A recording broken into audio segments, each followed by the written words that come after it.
Hello everyone, welcome back to our channel. आप सभी का इस यूट्यूब प्लेटफॉर्म पे स्वागत है। मेरा नाम है प्रतिभा।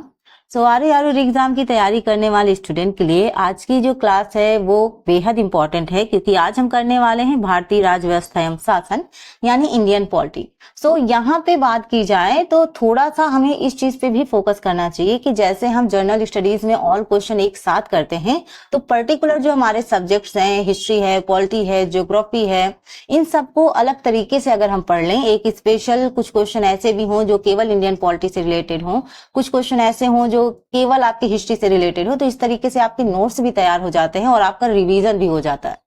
तो बेसिकली मैंने यहाँ पे कोशिश यही की है, जैसे हमने हिस्ट्री के क्वेश्चन किए, हमने ज्योग्राफी के भी किए, हमने 2011 की जनगणना भी किया और साथ में हमने करंट अफेयर्स भी किया है, तो इनसे थोड़ा सा आपको बेनिफिट एक्स्ट्रा मिलेगा। इस वजह से मैं लगातार आप सभी लोगों के लिए कोशिश करती रहती हूँ। यहाँ आज हम जनरल स्टडीज से आपकी इंडियन पॉलिटी एंड गवर्नेंस की बात करेंगे, एंड जो नेक्स्ट क्लास आपकी होगी उसमें हम हिंदी के 60 क्वेश्चन करेंगे। तो बेसिकली हम पूरे पैटर्न को फॉलो कर रहे हैं ताकि एक भी क्वेश्चन आप मिस ना कर पाए। आने वाले समय में आपको यूपी स्पेशल की भी क्लास दिखेगी, जिससे ये होगा कि यूपी स्पेशल से भी क्वेश्चन आते हैं तो वो भी आपका छूटेगा नहीं। स्टार्ट करते हैं आज के क्वेश्चन। और जो लोग इस चैनल से जुड़े हुए हैं उनके लिए तो बहुत थैंक यू उन सभी लोगों का। तो जो लोग इस चैनल से नए जुड़े हुए हैं वो इस चैनल को सब्सक्राइब कर लीजिएगा, बेल आइकन जरूर प्रेस कीजिएगा, जिससे नोटिफिकेशन आप तक पहुंचे और आप क्लास ज्वाइन कर पाए। यहाँ पे प्लेलिस्ट भी है, आप प्लेलिस्ट में सारी क्लासेस लगातार देख सकते हैं। स्टार्ट करते हैं आज की क्लास और देखते हैं कैसे क्वेश्चन पूछे गए हैं। क्वेश्चन है आप सभी के सामने, किसने कहा था संविधान सभा कांग्रेस थी और कांग्रेस भारत था? तो यहाँ पे आपसे पूछा गया क्वेश्चन, आपके ऑप्शन है ऑस्टिन, बी है सीआर इटली, सी है विंस्टन चर्चिल और डी है लॉर्ड माउंटबेटन। तो ये आप सभी के सामने क्वेश्चन है, दोनों लैंग्वेज में क्वेश्चन है, जिसको कोई भी प्रॉब्लम नहीं होगी। तो यहाँ पे आप सभी को बताना है इसका राइट आंसर क्या होगा। अगर मैं सही उत्तर की बात करूंगी तो राइट आंसर होगा ऑस्टिन। ठीक है, तो जो आपके क्या कहते हैं कि ब्रिटिश विधि शास्त्री हैं, जी ऑस्टिन नाम है इनका। ठीक है, इनका कथन है ये। और यहाँ पे बात की जाए तो इनका ये जो कथन है ये उनकी पुस्तक द इंडियन कॉन्स्टिट्यूशन में वर्णित है। किसमें वर्णित है? द इंडियन कॉन्स्टिट्यूशन में वर्णित है। ठीक है, याद रखेंगे। चलिए बढ़ते हैं नेक्स्ट प्रश्न की तरफ, देखते हैं क्या पूछा गया है। क्वेश्चन है, निम्नलिखित में से किस एक अधिनियम ने भारत में संघीय शासन की व्यवस्था दी थी? ठीक है, ये आपसे क्वेश्चन पूछा गया है। आपके ऑप्शन है भारत सरकार अधिनियम 1909, भारत सरकार अधिनियम 1919, भारत सरकार अधिनियम 1935 और भारत स्वाधीनता अधिनियम 1947। तो वैसे अगर जिन लोगों को पॉलिटी पसंद है तो पॉलिटी के क्वेश्चन करने में बहुत मजा आता है, लेकिन समस्या ये है कि थोड़ा सा समझ में आना चाहिए। जिस दिन समझ में आ गई ये पॉलिटी, उस दिन आपको इन क्वेश्चनों को करने में बहुत अच्छा लगेगा, क्योंकि हमसे रिलेट करता है ना, पीछे क्या हुआ। ठीक है, जब हम आजाद नहीं थे तब से लगा के अब तक जो पूरी सिचुएशन है, इसमें हम लोग को थोड़ा सा नॉलेज और मिलती है तो और अच्छा लगता है। तो यहाँ पे अगर हम बात करें राइट आंसर की, तो राइट आंसर आपका क्या होगा? गवर्नमेंट ऑफ इंडिया एक्ट 1935 यानी भारत सरकार अधिनियम 1935। ये क्या है आपका राइट आंसर। ठीक है, तो इसमें क्या है, भारतीय संघ की स्थापना के रूप में भारत में संघीय शासन व्यवस्था की प्रस्तुति की गई थी। चलिए बढ़ते हैं नेक्स्ट प्रश्न की ओर और देखते हैं क्वेश्चन नंबर 3 क्या पूछा गया है। भारतीय सिविल सेवा के संदर्भ में निम्नलिखित कथनों में कौन सा कथन सही है? तो दो स्टेटमेंट एक तरीके से आपका दिया हुआ है, आपको बताना है इनमें से कौन सा सही है।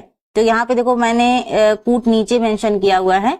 आप पहले एक बार हिंदी में देख लीजिए, फिर उसके बाद मैं नीचे भी आपको दिखाऊंगी, तो वहां पे आपको ऑप्शंस मिल जाएंगे। ठीक, तो क्वेश्चन एक बार रीड कर लीजिए एंड एक बार आप इंग्लिश में भी क्वेश्चन रीड कर लीजिए, देन फिर मैं आपके आंसर को देती हूँ।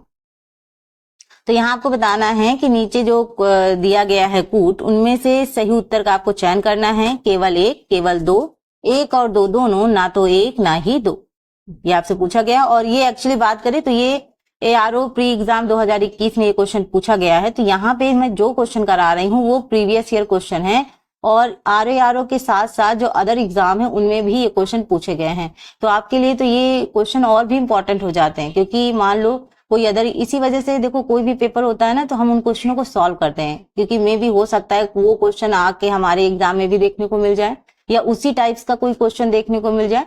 तो बेसिकली समस्या यहाँ पे ये है कि हम इन चीजों में, छोटी छोटी चीजों में क्या करते हैं, चीजें खोजते नहीं है, और यही हमारी सबसे बड़ी मिस्टेक्स है। तो इस मिस्टेक्स को सुधारते हुए हम अपने राइट आंसर की ओर बढ़ेंगे। और यहाँ पे अगर हम बात करें तो यहाँ पे जो आपका आंसर है वो है भारत सरकार अधिनियम 1919 में भारतीय सिविल सेवा के लिए एक अलग परीक्षा का प्रावधान किया गया जो भारत में होनी थी। ठीक है, फिर उसके बाद भारतीय सिविल सेवा में 1941 में भारतीयों का प्रतिशत यूरोप वासियों से अधिक था। तो ये जो दोनों स्टेटमेंट हैं, दोनों स्टेटमेंट क्या हैं आपकी, सही हैं। तो यानी आपका जो ऑप्शन राइट होगा वो ऑप्शन होगा ऑप्शन सी, यानी 1 और 2 दोनों। ठीक है, तो यहाँ पे देखो याद करने वाली चीज ये है कि जब भारत में आधुनिक मेरिट आधारित सिविल सेवा, जिसे हम आईसीएस कहते थे, क्या कहते थे, एक सेकेंड रुकिएगा, क्या कहते थे, आईसीएस। ठीक है, तो इसका प्रारंभ कब हुआ था, 1854 को। ठीक, लंदन में सिविल सेवा आयोग की स्थापना से हुआ था। और 1900 अगर हम 55, यहाँ पे थोड़ा सा खाली जगह है ताकि हम आपको बता सके। ठीक, तो यहाँ पे थोड़ा सा याद रखिएगा कि 1855 में प्रतियोगिता जो है लंदन में आयोजित की जाने लगी, है ना। और भारतीयों की लगातार मांग के बावजूद ये जो परीक्षा है ये भारत में होके कहाँ होती थी, लंदन में होती रही। तो भारत सरकार अधिनियम 1919 की अगर हम बात कर रहे हैं तो इसके प्रावधान के अनुरूप वर्ष 1922 में, ठीक है, आईसीएस की परीक्षा भारत में होनी प्रारंभ हुई। कब होनी प्रारंभ हुई, 1922 में। याद रखिएगा ये डेट इंपॉर्टेंट है ना। और पहले इलाहाबाद में और बाद में क्या हुआ, दिल्ली में हुआ। तो 1900 अगर हम 30 की बात करें तो 1930 के दशक के अंत तक जो यूरोप वासियों की उपलब्धता है वो भारतीय सिविल सेवा में कम होती गई।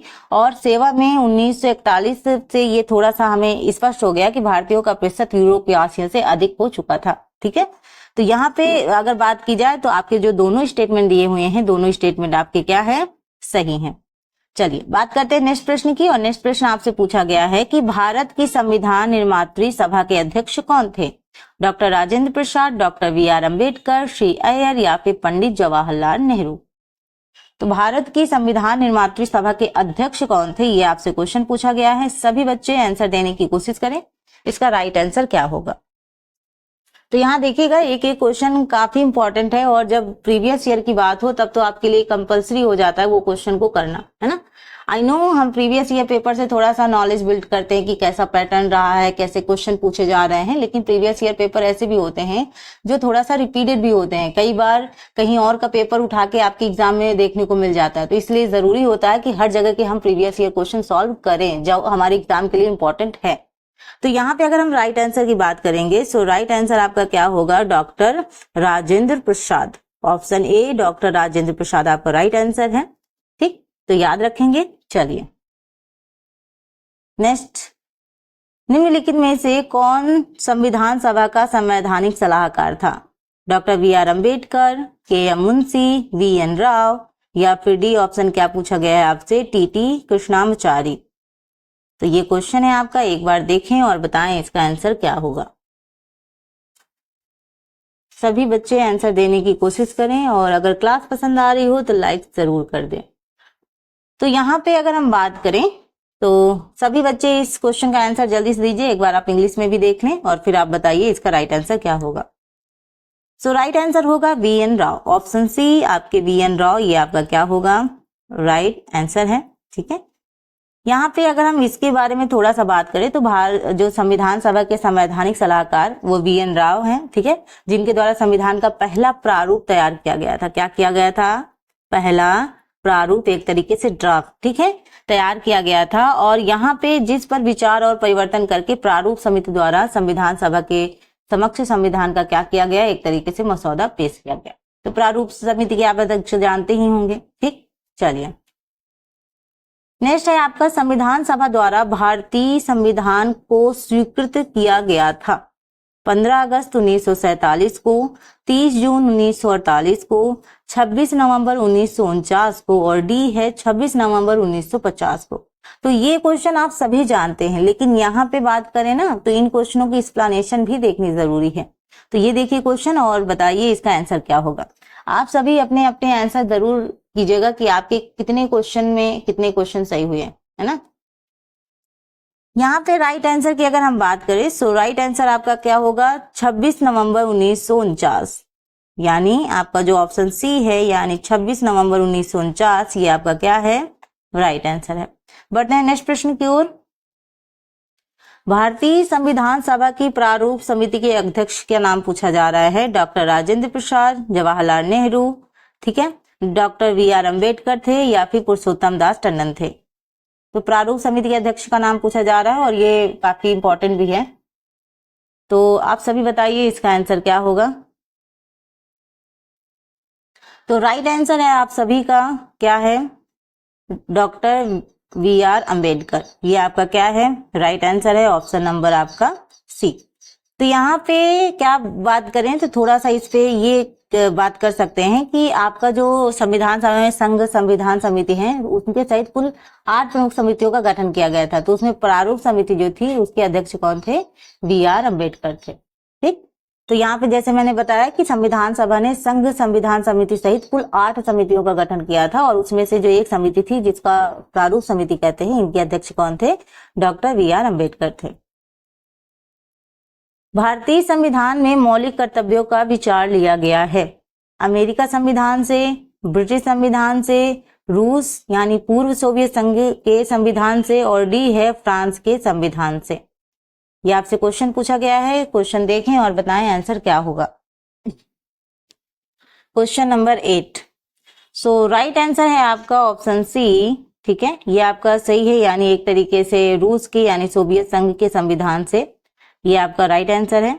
तो यहाँ पे बात करें तो मूल कर्तव्य अनुच्छेद आपके 51 का में है ना, 51 का में आपका क्या है, मूल कर्तव्य है। ठीक है, और यहाँ पे इनके 42वें संविधान संशोधन द्वारा 42वें संविधान संशोधन 1976 के द्वारा इसको सम्मिलित किया गया था और जो ये मूल कर्तव्य है वो पूर्व सोवियत संघ के संविधान से लिया गया है। तो ये रहा क्वेश्चन। बढ़ते हैं नेक्स्ट प्रश्न की ओर। सो नेक्स्ट क्वेश्चन है आप सभी के सामने पूछा गया है, भारतीय संविधान में सन्निहित मूल अधिकारों की अवधारणा किस देश के संविधान से ग्रहण की गई है, फ्रांस, ब्रिटेन, संयुक्त राज्य अमेरिका या फिर रूस। तो भारतीय संविधान में सन्निहित मूल अधिकारों की अवधारणा किस देश के संविधान से ग्रहण की गई है, ये आपसे पूछा गया है। तो सभी स्टूडेंट आंसर करने की कोशिश करें और बताएं इसका राइट आंसर क्या होगा। तो यहाँ पे आपका जो राइट आंसर है वो है आपका ऑप्शन सी। तो यहाँ पे संयुक्त राज्य जो अमेरिका है यानी यूएसए, वो है आपका क्या है, राइट आंसर है। तो यहाँ पे थोड़ा सा ध्यान दें तो भारतीय संविधान में सन्निहित मूल अधिकारों की अवधारणा सर्वोच्च न्यायालय की गठन और जो शक्तियां हैं और उपराष्ट्रपति का जो पद है वो कहाँ से लिया गया है, आपके अमेरिका के संविधान से लिया गया है। जबकि फ्रांस से क्या लिया गया है आपका, अगर हम फ्रांस की बात करें तो फ्रांस से आपका क्या लिया गया है, ये भी याद रखें। ठीक है, गणतंत्र।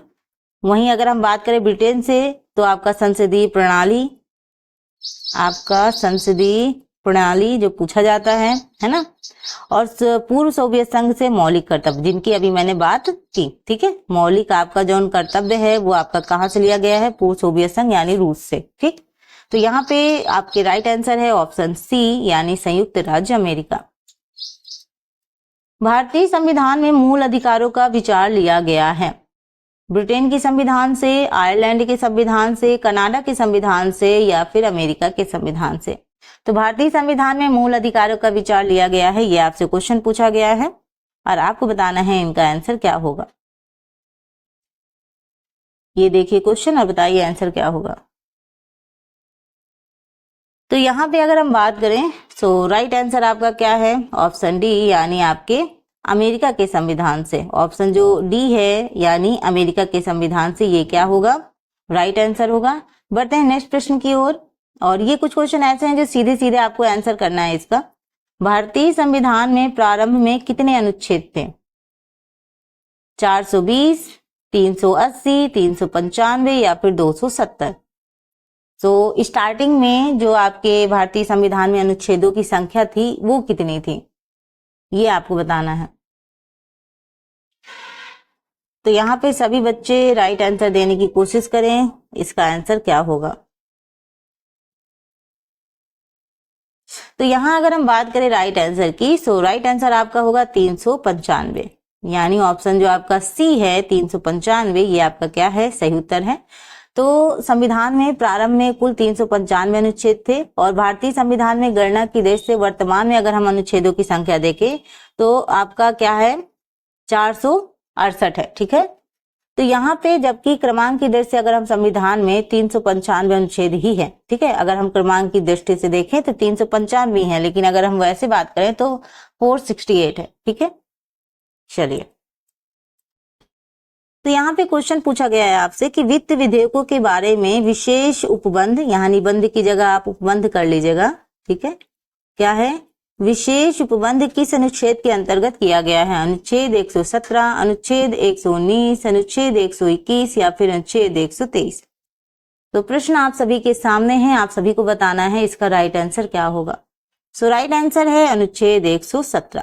अगर हम यहाँ पे अदर ऑप्शंस की बात करें कि 119 में क्या है, 121 में क्या है और 123 में क्या है, तो इस पे भी थोड़ा सा बात कर लेते हैं। मे भी हो सकता है अगली बार आपका यही क्वेश्चन पूछ लिया जाए, तो आपको मालूम होना चाहिए। अगर हम 119 की बात कर रहे हैं तो संसद में वित्तीय कार्य संबंधी जो प्रक्रिया की विधि है उसके द्वारा विनियमन शामिल है। अनुच्छेद 121 की बात करते हैं तो उच्चतम न्यायालय या उच्च न्यायालय की किसी न्यायाधीश के जो कर्तव्य हैं उनके निर्वहन के बारे में संबंध में चर्चा की गई है। और 123 की बात करते हैं तो संसद के विश्रांति काल में जो अध्यादेश प्रख्यात करने की शक्ति है, किनकी शक्ति? राष्ट्रपति की शक्ति, उनके बारे में बात की गई है। सो ये आपके ऑल क्लियर हो गए। बढ़ते हैं नेक्स्ट प्रश्न की ओर। और नेक्स्ट है आप सभी के लिए कि आर्थिक नियोजन भारतीय संविधान की किस सूची में सम्मिलित है? आर्थिक नियोजन की बात की गई है कि आर्थिक नियोजन भारतीय संविधान की किस अनुसूची में सम्मिलित है? आपके ऑप्शन है संघ सूची, राज्य सूची, समवर्ती सूची या फिर विशेष सूची। तो क्वेश्चन को ध्यान से पढ़ें और बताएं इसका आंसर क्या होगा। तो यहाँ पे अगर हम बात करें इस क्वेश्चन की, तो ये जो क्वेश्चन है इसका जो आपका राइट आंसर है वो है आपका ऑप्शन सी, यानी आपका समवर्ती सूची। ठीक, ये आपका राइट आंसर है। बढ़ते हैं नेक्स्ट प्रश्न की ओर और देखते हैं क्या पूछा गया है। यस, ये इंपॉर्टेंट है। समाजवादी शब्द उद्देशिका में जोड़ा गया 42वें संविधान संशोधन द्वारा, 44वें संशोधन द्वारा, 52वें संशोधन द्वारा या उपरोक्त में से किसी के द्वारा नहीं। तो देखो, ये क्वेश्चन का आंसर तो आप सभी स्टूडेंट दे लोगे, ये तो मुझे 100% पता है, क्योंकि ये क्वेश्चन का अगर आप आंसर नहीं दे पाए तो फिर वही गड़बड़ है ना, क्योंकि ये तो मेन है हमारे, है ना। तो यहाँ पे अगर हम बात करें राइट आंसर की तो कौन सा है? 42वें संविधान संशोधन द्वारा। समाजवादी शब्द उद्देशिका में जोड़ा गया किस संविधान संशोधन द्वारा? 42वें संविधान संशोधन द्वारा। बढ़ते हैं नेक्स्ट प्रश्न की ओर। तो यहाँ पे देखो आंसर हो गया। बढ़ते हैं, भारतीय संविधान का कौन सा भाग संविधान की आत्मा कहलाता है? मूल अधिकार, राज्य की नीति के निर्देशक तत्व, सी है उद्देश्य का और डी है संवैधानिक उपचारों का अधिकार। तो ये रहा प्रश्न। और आप ये मत सोचिएगा कि अभी मैम बहुत इजी क्वेश्चन है, इस तरीके के क्वेश्चन अब नहीं पूछे जाते हैं, लेकिन याद रखिएगा इजी से तो मैंने स्टार्ट किया है, अभी हम लोग टफ तक जाएंगे।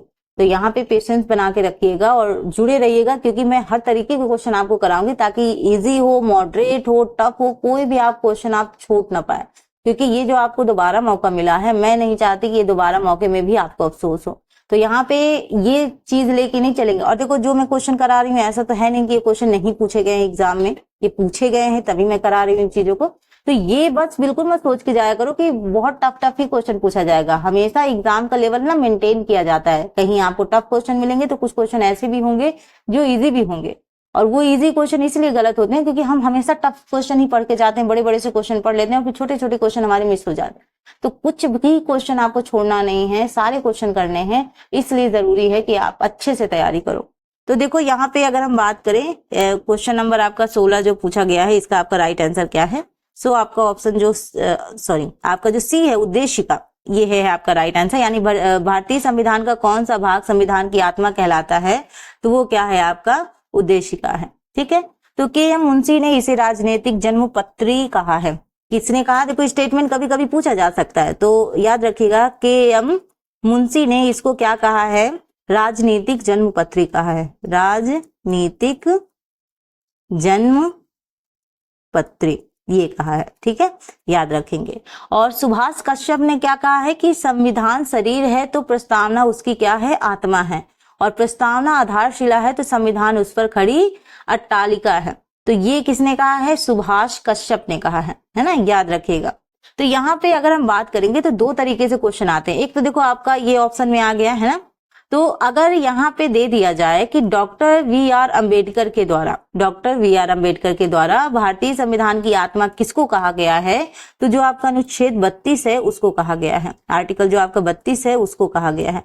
तो यहाँ पे बस इतना ही अंतर आ जाएगा कि क्वेश्चन तो वही रहेगा, बट यहाँ पे भारतीय संविधान का कौन सा अनुच्छेद भाग संविधान की आत्मा कहलाता है, इसकी जगह क्या हो जाएगा, अगर स्पेशली मेंशन हो जाएगा कि डॉक्टर वी आर अम्बेडकर, सो आप किस पे जाएंगे, अनुच्छेद 32 पे। अदरवाइज आपका जो राइट आंसर होगा वो होगा उद्देशिका।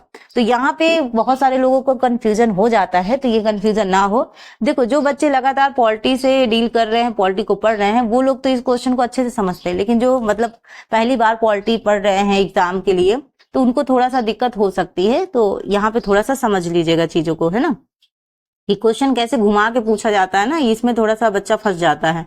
भारतीय संविधान की प्रस्तावना में जिन आदर्शों एवं उद्देश्यों की रूपरेखा दी गई है उनकी व्याख्या की गई है।